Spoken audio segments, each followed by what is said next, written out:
Hello. Hello. I'm just going to wait here for a minute. I truly don't expect anybody to come here to my live today, only because this is my second YouTube video and my very first ever live YouTube video, and I don't know where to look. So this will live forever in infamy as my very first live. And I just spent so long trying to figure out how to go live. I had to put Chrome on my Mac. And I'm pretty sure that no one is going to join me. But it'll be good practice. It will be good practice. So it's 11:27 here on the East Coast, here in the beautiful New England region. I'm so sorry. Like I said, this is my first live, and I don't know where to look. My camera is there, and I just look cross-eyed. Oh, that was weird. I'm pretty tired. But I just want to, okay. I really like Locke and Key. And let me explain why. It's a great show. So I'm a huge fan. I'm a huge fan because I'm a fan of Joe Hill. And if you don't know who Joe Hill is, you should need no introduction, but I will explain. You might have heard of a guy named Stephen King. Joe Hill is his son. That might make sense if you didn't know that. It might be new information, but it shouldn't be. And there is a special place in my heart for Joe Hill because he's a local to my state. And every time, no, I don't live in Maine. I live in New Hampshire. That's where he lives. And over there in Exeter by the coast, by the ocean. And I had to allow Google Chrome to do something. Anyway, every time I buy a Joe Hill book, I just get it signed by him now. So full disclosure, I have not read Locke and Key. I have a copy signed. I haven't read it yet. I have read several Joe Hill books. I like Joe as a person. I've heard him speak several times on the topic of writing, and I've heard him promote other people's books. Locke and Key is truly, I think, Nosferatu as well on Netflix maybe will propel him into some genre of being a household name for those that, he already is a household name for people who like scary stuff. True horror fans know who Joe Hill is. All right. Well, I'm hoping that my title, Locke and Key, might bump my non-existent algorithm into maybe like 1, 2, 3 people might see this. I'm like almost 4 minutes into the stream, and I'm just babbling on the faint hope that somebody will join me here. But in like 1 minute, I will begin my reaction because as the minutes go by, I'm getting tired. And we're going to forget what I was going to say. All right. Well, I'll continue to babble for another second, and then I'll get into my live commentary / reaction. I'm thinking of doing a episode by episode, more of a episode analysis of each episode of Locke and Key because I feel that it deserves it. And yes, it's probably been done. And yes, I would need to figure out how to create such a video, maybe with clips in it. But for now, you get me just having watched episodes 1 through 3 of season 3, and and I'm going to talk about what I thought, and I want to see what you thought. All right, we're 5 minutes in. I'm going to start. And here I am. I'm Gnome in the Cottage. Welcome to my channel. If you're new here, so is everybody. I'm new here. Gnome in the Cottage. My name is Naomi. Just call me Gnome or Nomi. And my channel's about, well, we're figuring it out. I'm figuring it out. One of the things I had thought to do was talk about Locke and Key. So, if you haven't watched Locke and Key yet, I highly suggest shutting this off. Don't watch this. Go watch the show.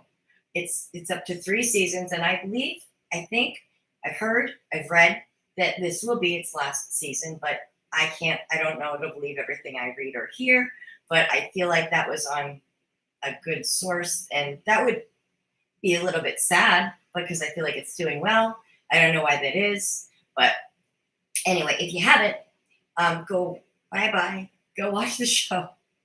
If you have, and you're sort of at the point where I am, you've just watched maybe all of season 3 and you're interested in talking about it, you get excited talking about TV like I do, and you want to say something about it, then jump in. But I would, and stay here. If you have no interest in watching the show and just want to hang out and hear about the show and don't care about spoilers, because there will be spoilers, okay, hi, welcome. I keep saying okay. So here's where I'm at with Netflix. It's been a minute now where we've been adjusting to this. I don't know what to call it. When Netflix drops an entire season at once of a show, and you either have to go back and re-binge all of the previous episodes to catch up, or you remain in this place at the beginning of the season where you're a little bit lost. And that's where I was today, or just tonight when I watched it. I watched season 2 of Locke and Key right when it dropped, which I believe was right around spooky time, right around October. And I watched it right straight through, right till the end. Loved it. But it hasn't even been that long. It's only August, and I might be losing my memory. Before I watched season 2, I re-binged season 1. Lesson learned, I guess I have to go back and re-binge everything before I can do any kind of meaningful commentary on anything. And that's fine. This is just meant to be my instant reaction to the first few episodes of the show. So I turned it on, and I was thrilled that it was on. I think the show just looks good. I love to see the introduction. I don't feel like the episode 2 recap helped me in any meaningful way. I don't know if anyone else felt that way. I watched the episode 2 recap thinking, I know I wasn't drunk when I watched season 2 recap, because I wasn't drinking. And I remember the things that they were showing, but again, maybe I'm just losing my memory. Maybe I need to go back. Maybe I just need to have it really fresh in my mind, because there's certain things were bothering me. Like, I couldn't remember exactly how things ended. But then things started flashing through my mind. Like, that mansion that big mansion that they were in, it all collapsed and a bunch of people died. And then I realized, as the first episode began, that I was missing, a key character that I really liked, and I'm sad is gone. So we begin episode. So let me just start. I'm not going to give a full recap of seasons 1 and 2, but I will tell you, Locke and Key is a show about a family, and it's mom, a widowed mother, and her 3 children. at this point, the oldest son is an adult son. The daughter is a teenager, and the boy is, I'm guessing, like 11. Bodhi's 11. So we've got Mom, who is played by Darby Stanchfield, and she plays Nina Locke. Tyler is her oldest son. That's Connor Jessup. Kinsey, Amelia Jones, and Bodhi is Jackson Robert. Scott. That's Bodhi Locke. Those are the main characters in the show. So I thought that I was really missing the guy named Scott, Patrice Jones, I guess. I think I might miss him a lot. I thought that I really like that character. But we start out the episode. I should go back. So about a family, the father dies tragically, and they move to, I believe, what's supposed to be Matheson, Massachusetts, which is a fictional town. True to what Stephen King does, pick fictional town, like he picks Derry, Maine, which doesn't exist. Stephen King's Derry, Maine is fictional. I grew up in Derry, New Hampshire, which is real, but that's not what Derry, Maine is based on. The show is set in this town, Matheson. The family moves to this gigantic, gorgeous old mansion, and the children begin to find these magical keys that have different abilities. And some of the abilities are really fun things. They can make you fly. They can make you invisible. You can go and open a door to anywhere. If you want to go to the top of the Eiffel Tower, as long as you've seen a door at the top of the Eiffel Tower in your life, even a picture of it, you can go there and you'll be there.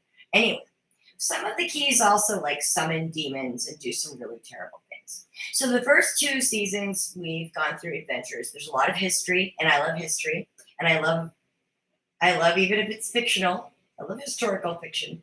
I love fictional history. So we learn that there's a lot of history with this house, with this town. It's by the sea. There's a cave. It's very, what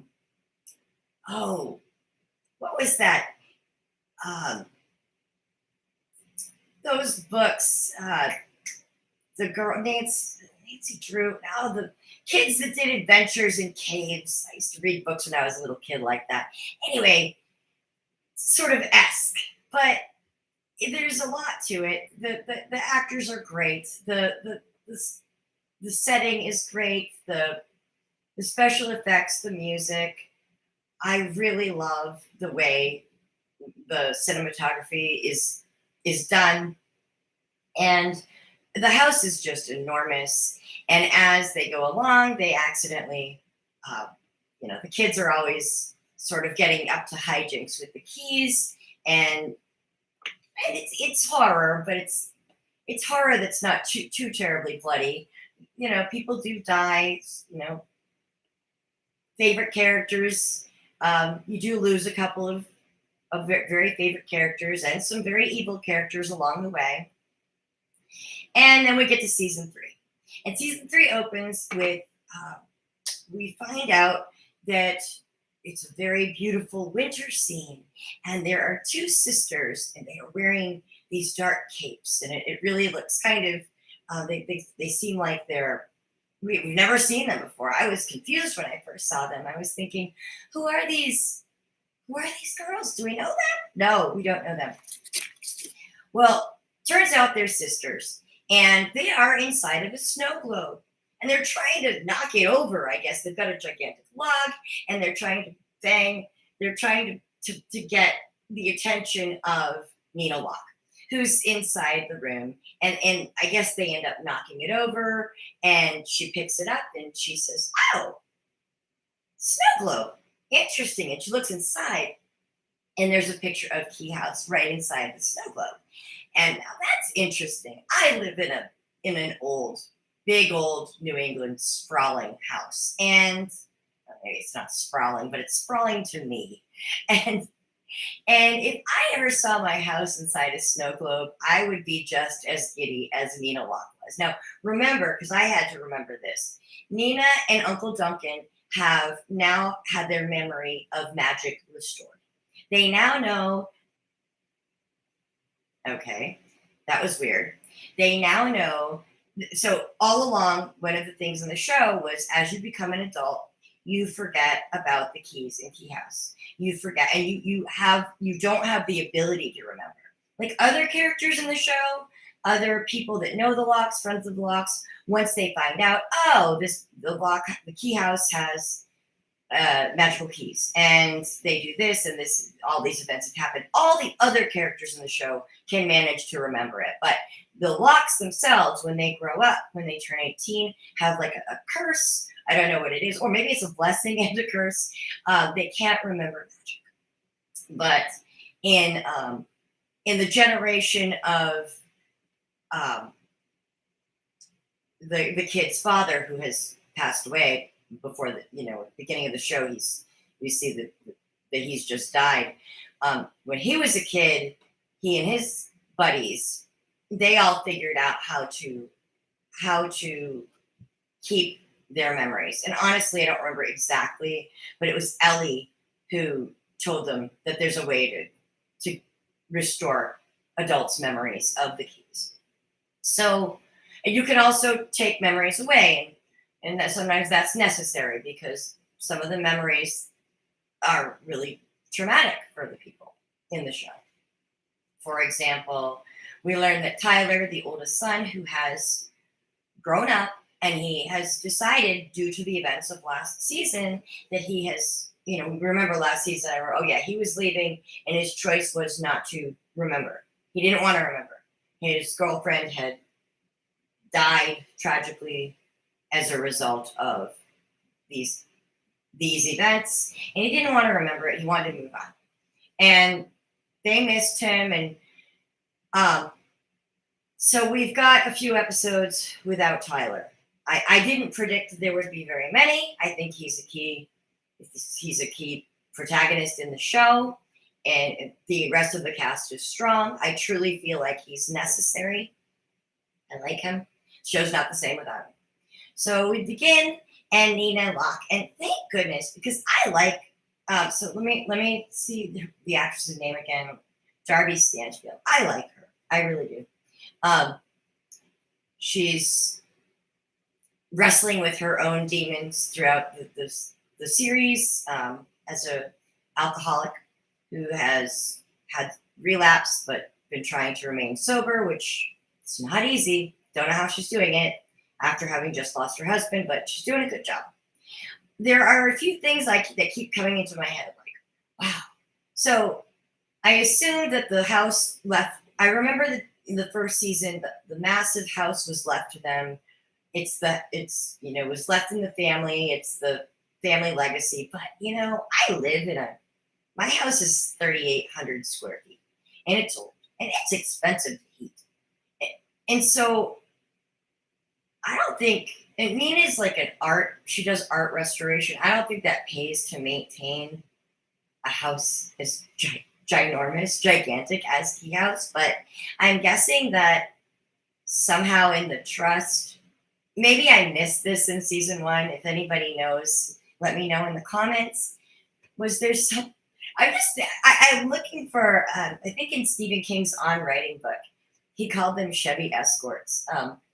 Items in the plot that don't match up. And I know Joe Hill knows better than to do that. And I know the producers and the writers of the show know better than to do that. We're going to have questions like, how is she paying for the heat? How is she paying to heat the house? How does she pay the maintenance on that house? It's massive.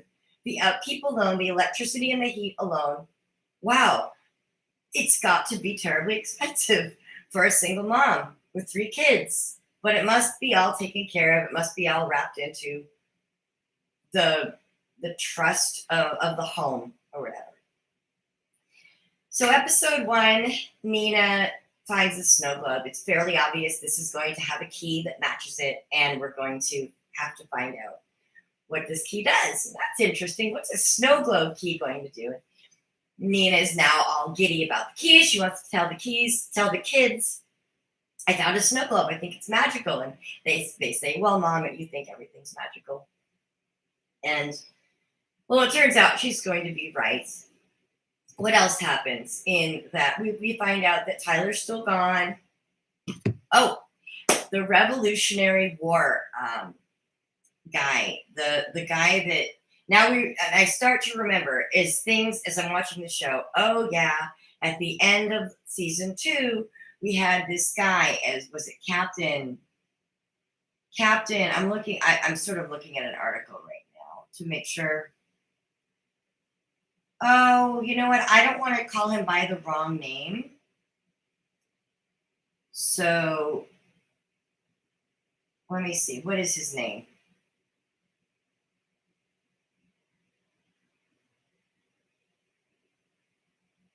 No, I don't know. Captain something. Anyway, well, he's not really the cat. He's a demon basically. He's like Dodge, but a different one. And these guys are funny. He uses the echo key somehow to call back two of his. They were British Revolutionary War soldiers, two of his buddies, and that happens. So they're there. They're sort of gathering themselves together as the episode unfolds. Episode 1 unfolds, and sure enough, right away, without too much ado in the beginning, Bodhi and Mom is more excited than Bodhi, decide now this isn't even really foreshadowing because it's so obvious. It's just obvious, you know. Bodhi says, Mom, shouldn't we wait for Kinsey to use the key? Because they have some kind of agreement, or they should at this point. They should have some kind of agreement. We all use the key at the same time. Somebody waits here in case something goes wrong. We have a plan of action because the keys can go wrong. They use the snow globe key while Kinsey's out shooting a movie. Sure enough, it goes wrong immediately. They find out they're in the snow globe, which is beautiful, beautiful.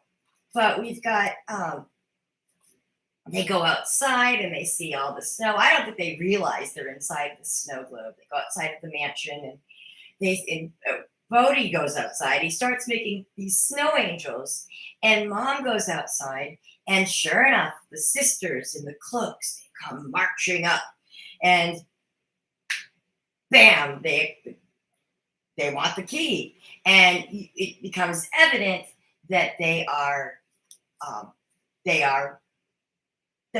evil, or actually, I like them, but I like evil characters. Their names are Dorothy and Ada Wheeler, and that's they introduce themselves to the revolutionary, the British soldier later on. But anyway, they immediately get the key from Nina, who it's easily taken from her because she's not a Locke. One of the rules with the keys is the keys can't be taken from a Locke. If one of the members of the Locke family by blood has the key, nobody can take it. Well, the demons can't take it. But she's married in. They say, oh, she's married. She's not a blood Locke. So they just took it. And as soon as they take it and they take it out of the snow globe, the doors lock to the mansion and Bodhi is locked outside in the snow. And Mom is back in the regular world. The mansion is back in the regular world. And she's holding the snow globe. I feel like it takes her a little too long to figure out that Bodhi's inside the snow globe. And of course, she has the panic reaction, calls her daughter, Kinsey, get home right now.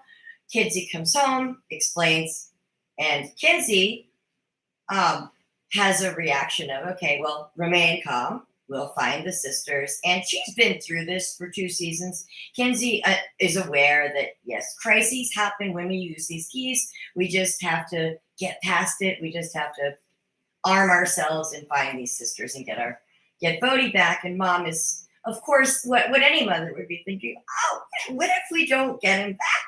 What if he's trapped in the snow globe forever? Now, my fiance is watching the show with me. And as Bodhi, as we cuts to shots of Bodhi inside the snow globe. And of course it's snowing and it's freezing cold and he's freezing to death. And Kevin says, why don't they warm up the snow globe? while they're trying to figure this out. Yeah, that wouldn't be a good idea. But then I thought, what if they overheat it? I mean, that's kind of a delicate situation there. You just gotta maybe put it in a nice toasty room, but I wouldn't want to put it by a space heater in case you start boiling. You don't want to boil Bodhi. Don't want to boil him. It has a lot of problems when you have someone trapped inside a snow globe. Also, so snow globe, he's inside the snow globe. How is he breathing? I mean, I know. Suspending my disbelief, of course, but I just thought of that just now. But anyway, they get home. They can't find the sisters. The sisters have met up with the British captain. The British captain said, "Get the keys. Get all the keys from the Locks." He says, "I don't care how you do it. Just get the keys from the Locks." And the Locke family, that is. And the sisters are like, "Okay, but we can't take them." He says, "I don't care how you do it. You have to go get them. You have to be sneaky." These sisters are not too sneaky. They just go directly to the house. So by the time that Nina and Kinsey get back to the house, the sisters are there waiting, and they say, "Well, give us the all your keys, and we'll give you back the snow globe key." And so me, if it were my kid, I don't know. I might be like, "Sure, take these keys. I don't need them." But there are reasons you can't just hand over the keys to the demons. I mean, that's why the Locks are entrusted with the keys. They're supposed to be a lot less reckless with them. So they say no. It's Kinsey. Kinsey says, "No, not giving them to you. Absolutely not." And so Kinsey begins to fight one of the sisters. And says, "Mom, go upstairs." Mom goes upstairs to the mirror. The mirror from season 1, where she first encountered the first magic key, where she saw her image in the mirror and went through the mirror. Oh, that mirror, that's a callback to that. It's not even a callback. We see it again. It's back. Well, that's kind of cool because I liked that mirror. So the sister that is upstairs with Mom sees the mirror. She sees her image in the mirror. That's the image is beckoning to her. Come on, come on. And of course, people can't resist your own image saying, "Come on, come on." So the sister goes, and inside the mirror, Mom takes the key out. And they get the next sister upstairs. The next sister, they try to negotiate. "Give us the snow globe key and we'll give you back your sister." Sister says, "I don't need my sister. Keep her." And so they just shove the other sister into they put the key back. They shove the other sister into the mirror. They're inside the mirror. I don't know if you'd call it. They're in the mirror realm, I guess. And we don't really know. Not much happens in there except people walk around like they're in a house of mirrors. We don't know, but there they are. And I'm sure we're going to see them again because they're not dead and they're in their house of mirrors, but they're trapped in there for now. They can't get out. And the good news is they retrieved the snow globe key and they immediately retrieve Bodhi. They warm him up and that's all well and good. And yay. So we have that key introduced in episode 1. What else happens in episode 1? I'm pretty sure that's about it. Did I miss anything truly, truly important? I'm sort of looking to see. I have like a little, let's see. Yeah, episode 2. Let me take a look. Okay. Oh, yeah. The one other thing that's happening in episode 1 is they are planning for Uncle Duncan's wedding to his husband, Brian, played by Milton Barnes, or his husband to be. Okay. Episode 2, we're getting ready for the wedding. Oh, in episode 1, we did find out that between seasons, they found a new key that turns them into animals and they can become animals. I forgot to mention that. So I have a feeling that we will be seeing the animal key again in episode one, Kinsey and Bodhi turned into a sparrow and a cat, and they played outside together. And I don't know how that works. I don't know, when you turn into an animal, do you not have animal instincts? Are you not susceptible to other predators if you turn into an animal with a key? Like, I don't know if I would want to take that risk. I'm a risk taker, but I don't know if I'd want to, because I don't think you could choose the animal you turn into. It's just the animal key turns you into an animal. So the beginning of episode 2, we've got the beginning of this beautiful wedding. And they're using a plant key, which I don't remember from the other seasons, but I'm sure maybe I just overlooked it. But it has the capability. I could use this key. I want this key. I need this key. The plant key, you just put it into, I don't know what, a lock, and you have your garden. You have flowers. So that's how they decorate for the wedding.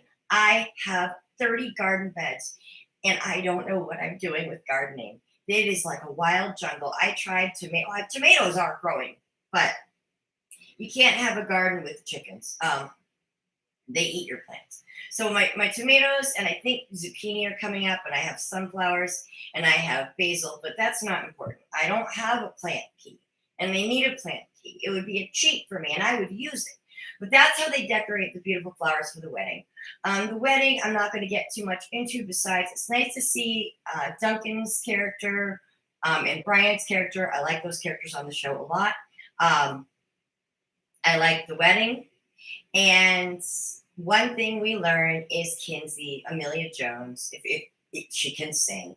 And we're introducing music and singing into season 3. And at this point, I'm at episode 3. There have been 2 songs so far. And it's not to the point where it's turning into a musical. It's just, the songs are taking place during natural times when songs would take place, like a wedding and sort of a funeral later on. And so that happens. Kinsey sings a beautiful wedding song. Actually, I would listen to it again on its own if there was a soundtrack. I thought it was pretty. I like the quality of her voice. It reminded me of kind of like sort of 90s solo female folk genre songs. That's what it reminded me of. Really did. Beautiful. Beautiful music. But the more important thing, and this is where I was really hoping the series would go, is Bodhi finds a new key. He finds it in the grandfather clock, and it is the key will allow him to travel time. It's called the time shift key. Now, so far, I'm up to season 3. He's used it 3 times, and it's only taken him back. The first time he uses it, he ends up back in Key House when the original kids were, they were playing with the keys. They had a harlequin chest, like a wooden chest that was indestructible. And I think they were making that they had formed that as a thing to store the keys in, as a place where no one could get them. Good idea. And Bodhi is actually able to be seen by them. And they say, "Who are you?" And he says, "I'm from the future. I came here using a magical key."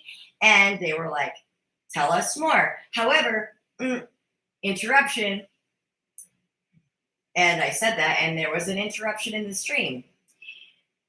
He was only able to be there for 3 minutes. So he came back. He came back, and his friend, the daughter of the history teacher, I'm forgetting the name, Josh, the daughter of Josh, who's Bodhi's age, knows about the keys. And Bodhi said, "I found a time travel key." And she said, "Well, let's figure out more about it." And they use it, or she figures out pretty quickly that he was there for 3 minutes because the Roman numeral on the clock was 3. So that means he could be there for 3 minutes. So they went together and they brought their iPhone with them. You can bring your iPhone. So this represents a lot of problems in time travel theory. Time travel. What is the name of that thing where you I don't remember, but there's a paradox in time travel, and there's a lot of paradoxes in time travel. Like if you time travel and you go back and you do things and say things in the past, then you alter the future, and I think that is going to have a great impact. It seems fairly obvious to anybody watching the show that, oh, time travel. Oh, what is this going to do? What could we do with time travel?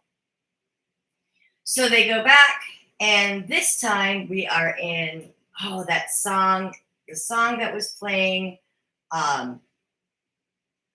it was an early 2000s song. I feel like it wasn't late 90s, but maybe I'm wrong on that. Because I did the math at one point, and I realized that these parents are younger than me. That Bodie, Kinsey's, and Tyler's parents are younger than me. So it wasn't the 90s. They were teenagers, and it was the early 2000s. And so Duncan was in the mansion, and he was watching like an older TV and listening to some song. And maybe I'm really wrong on the date, but it didn't feel like the 90s. It felt like the very early 2000s to when they traveled back to. And Duncan was a teenager. And Bodie, says hello. He said, we're from the future. And Duncan's pretty quick. He's like, oh, okay. Are you, you're from the future.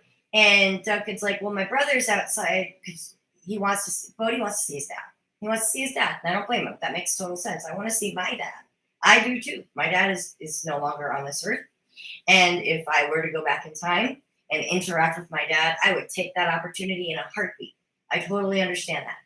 And the minute that the younger Duncan realizes that, is that you and Aaron was the person that Dad was dating, that Rendell was dating.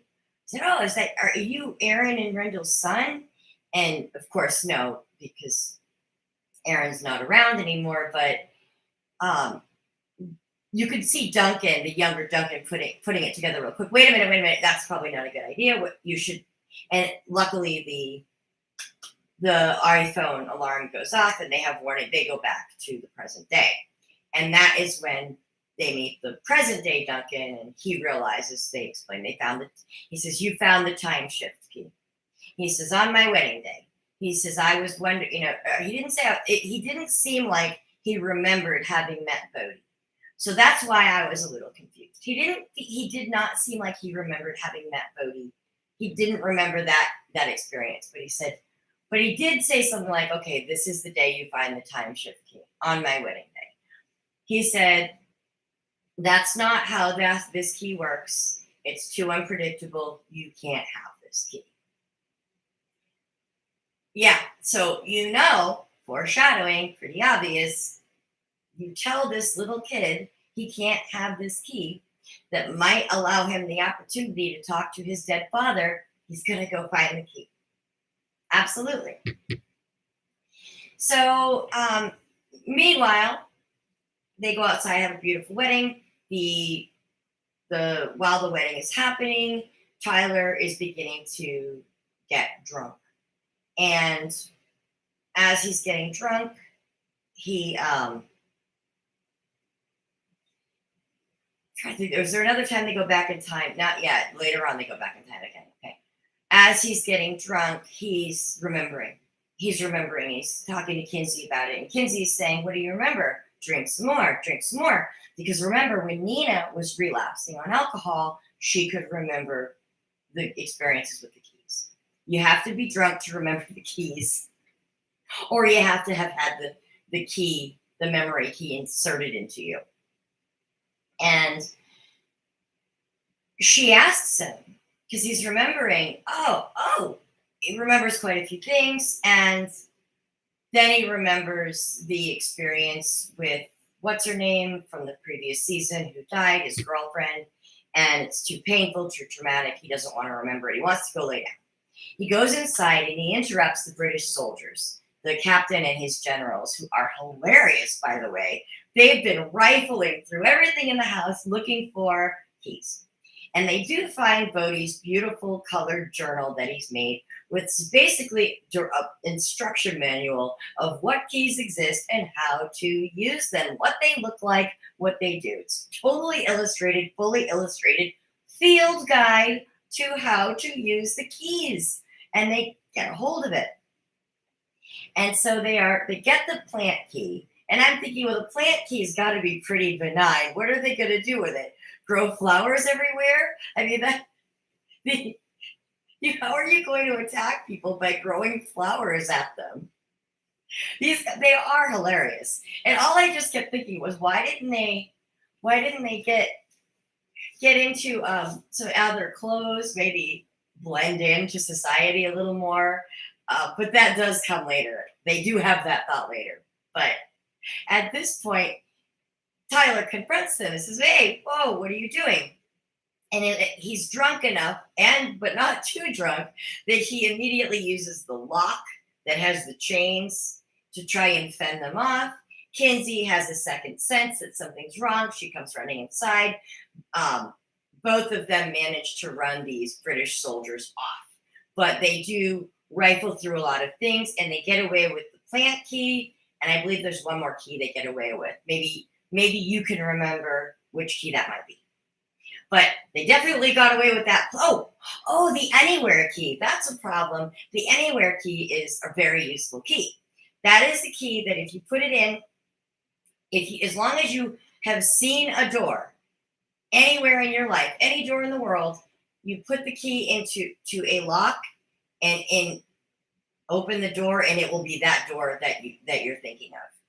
So I could open the door to my childhood home, and I would walk into my childhood home, which would, and it would be the modern day version of it. It would be now, the present day, and it would be really shocking, and I would probably get arrested, but I could do it. So they have the anywhere key, they have the plant key. What hijinks can they get up to with these keys? These guys, they are pretty funny. They are pretty funny. All right, and now forgive me if I blend episode 2 and episode 3 a little bit. I may. But anyway, let me see. The episode, did I miss anything in that episode? Let me just sort of look at my cheat sheet. Tyler decides he's going to stick around. But the next day he wakes up, he decides he's going to stick around, and Duncan goes off on his honeymoon. We won't be seeing him. And we don't see that much of him. I think we saw him a lot more last season, which is good. I like the actor. I like the character. We didn't see, but I don't think we're going to see him. But thank goodness we're going to see Tyler. We're going to see Connor Jessup. He's going to be there. Now, episode 3, things really start to get moving in this show. And I'm going to try and wrap this up pretty quickly. So this is where, and I'm so happy about this. I am so happy about this. Okay. You might think I'm a little weird, but I like evil characters. I just do. I like it. I just like the tension. I like the anxiety. When I am sitting on the edge of my seat, it's gotta be good. It is good. It is good. I mean, really. So we've got, let's see.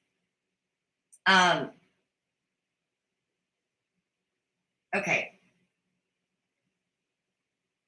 In this episode, I think this is where Bodhi wants to use the time shift key to go see Dad. And he says, Mom, because Mom has been entrusted, Nina has been entrusted with the time shift key. Duncan said, this key is unpredictable. It is not what the key is for. It doesn't do what you think it does. Keep it safe. Now, she doesn't put it in a very good hiding spot. Bodhi wants to find his dad. Go see his dad in the past. And I would too. And Nina says, how about we use the memory key? And the head, not the memory key, the head key. The head key was where you can go inside your memory, and your memories look like Kinsey's look like a mall.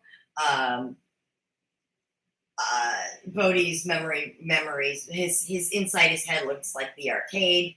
So Nina uses the head key, and it looks like kind of a very beautiful old place, like an antique store or something. And they go to a memory of a camping trip, and they're very happily, looking at the camping trip and Dad, and all of a sudden Nina freaks out and rushes Bodhi out of her head, and they leave, and Bodhi's upset. Turns out, we find out later that Nina goes back and looks and realizes that she was putting shots of alcohol, and I get it. She didn't want to relive. This was an interesting episode to watch. Somebody go through their past. She ended up rifling through all of her memories of all of the times that she, as an alcoholic, was hungover and missed her daughter's recital, was drunk and was her perception at the time, but looking was one thing, but looking at how drunk she was and the things that she missed and the things that how she ruined her daughter's gingerbread house. She was drunkenly crashed into it on Christmas Eve, and it was hurtful. I teared up. I cried. This absolutely made me cry, watching her go through her memories of the things she did as an alcoholic. It was torture, and Kinsey figured out pretty quickly what she was doing to herself, and it ends with her having a memory of her going to step 9, and apparently she did a 12-step program, and had told the kids she was going to get better, and her husband said she had to forgive herself in the memory, and that's how she resolved that in her mind. I wish that it is trauma. It is trauma that you do, that happens when you go through that. I wish it was that easy. Is going back into your memory and remembering to forgive yourself. But maybe it is that easy. I don't know. But anyway, but more interestingly, we have Tyler discovering that he goes on a tour of the museum, and he's not drunk, so he can't remember the keys, but he does remember that those British soldiers broke into his house. And Kinsey said she called the cops and everything. They were filing a report, and he saw something at the history museum with Josh, the history teacher, explaining what it was. And Tyler said, "Oh yeah, that guy that broke into our house was wearing that." He goes to the police station. No one's filed a report, and Tyler's upset. It's pretty obvious that this thing with Tyler not remembering the keys is going to have to change in order for this story to progress, because it's just a point of frustration for us. But I'd say I'm going to give it a few more episodes before Tyler is given. I'm going to give it at least maybe one more episode before Tyler is given the memory key, before he decides. Maybe they'll make him get drunk one more time. But we need Tyler back. His memory, his head needs to be in the game, because guess who comes back? Guess who comes back in episode 3? I'm excited. Joy to the world. What happens is this. Bodhi uses the time. I'm skipping a bunch of stuff because I want to wrap this up before an hour. Bodhi finds the time shift key because Mom has hid it. If anyone's ever, I don't know, been one to rifle through their parents' closets looking for things their parents hid from them, Mom picked a really dumb place. She hid it in a purse. I mean, that's like the first place you look, right? You know what I'm talking about. And he picks the key out, and you just know this is a bad idea. He gives himself 4 or 5, I think 4 whole minutes to go back, and he goes back to a scene from last season like a culminating scene where he has the chains around him and the bad guys are there. Dodge's character had used the identity key, but so she's that other young, I forget his name, and they're all in the house, and the Scott's character's on the floor of the mansion, and Kinsey's there, and they're all fighting the bad guys, and literally Bodhi steps into the scene from last season, like the height of the conflict last season, or one of the heights of one of the tops of a plot diagram from last season. Bodhi steps in and says, "It's okay, everybody. Don't worry." He says to Kinsey and Tyler, "You guys, Scott, you guys are winning. It's going to be fine. I know how this ends. It's all right." And of course, we know that the boy, the teenager, the guy who's got Bodhi is actually Dodge. And so we've got the identity key, puts it under his chin, and it's Dodge. Back on the scene, beautiful, beautiful, beautiful, beautiful villain. Played by Laisla de Oliveira. I don't know if I'm saying her name right, but she's gorgeous. She's gorgeous. And she's such a good actor. I mean, she's hot. She steps into the scene, and she's a presence, and she's evil, and she's good. So she has this great scene with Bodhi where they are, she's chasing him. She says, "Yeah, you've got a time shift key, you say? I'm going to take that from you." And now we were, "Bodhi, get out of there." You're yelling at the TV, "Get out of there," before it's too late. But she ends up grabbing his leg, and the iPhone alarm goes off. Bodhi's laying on the floor back in present day. He gets up, and there's Dodge entering in from the other room. And she says, "Thanks for letting me hitch a ride." I guess grabbing his leg tagged her right to that moment. So now I have lots of questions. How did that change the past? How did that change that pivotal scene back from season 2?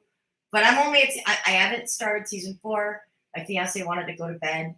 So what ended up happening was, of course, Bodhi attempted to get away from Dodge. He used the ghost key that makes him kind of fly and be able to turn into a ghost.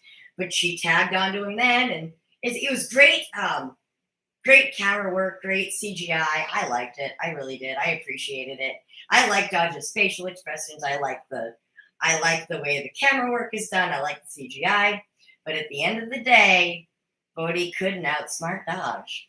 He just couldn't do it. He's only an 11-year-old kid, and she's an evil genius. And it didn't take much for her to use that identity key. And now Bodhi is Dodge. Dun, dun, dun, dun.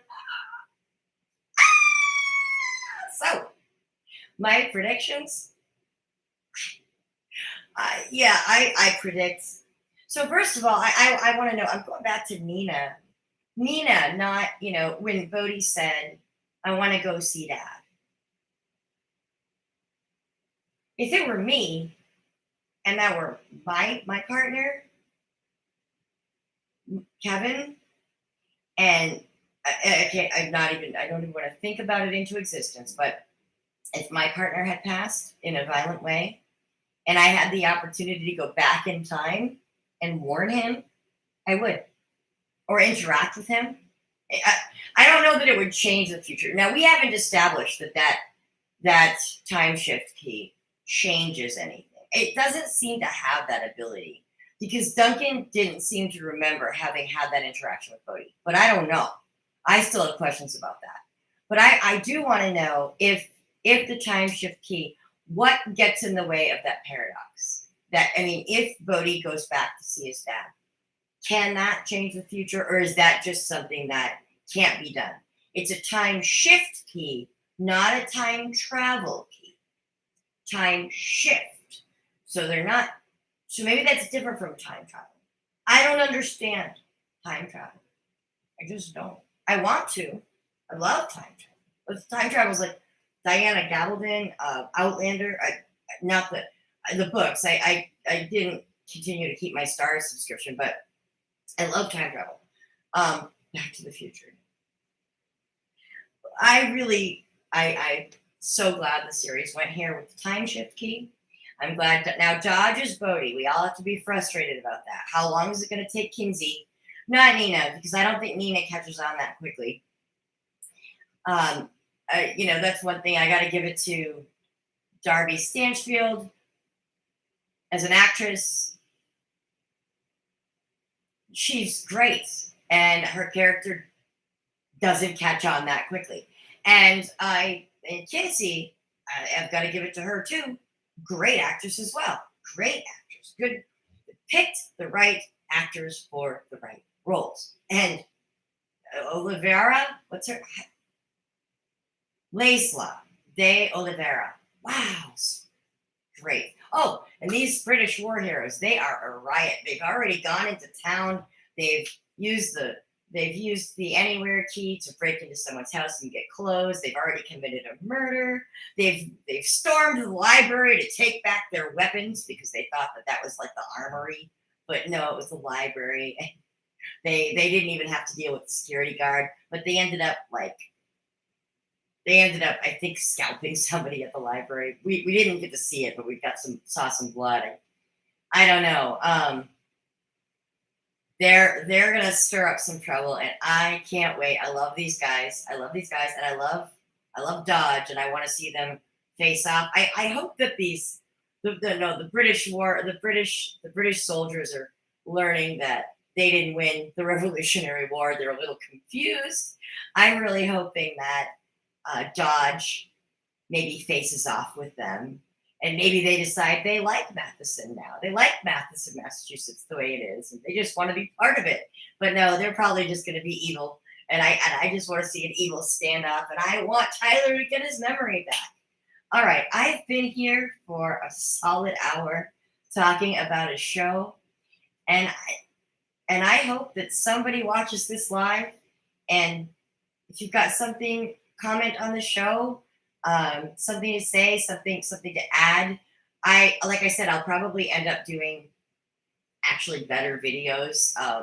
Maybe I'll do a season by season analysis of the show. I think it's a great series. I'd love to watch it like that and get into it in a more organized fashion. Thank you for joining me. It's been an hour. Have a lovely evening. I've got to go to bed. All right. Have a great night, everybody.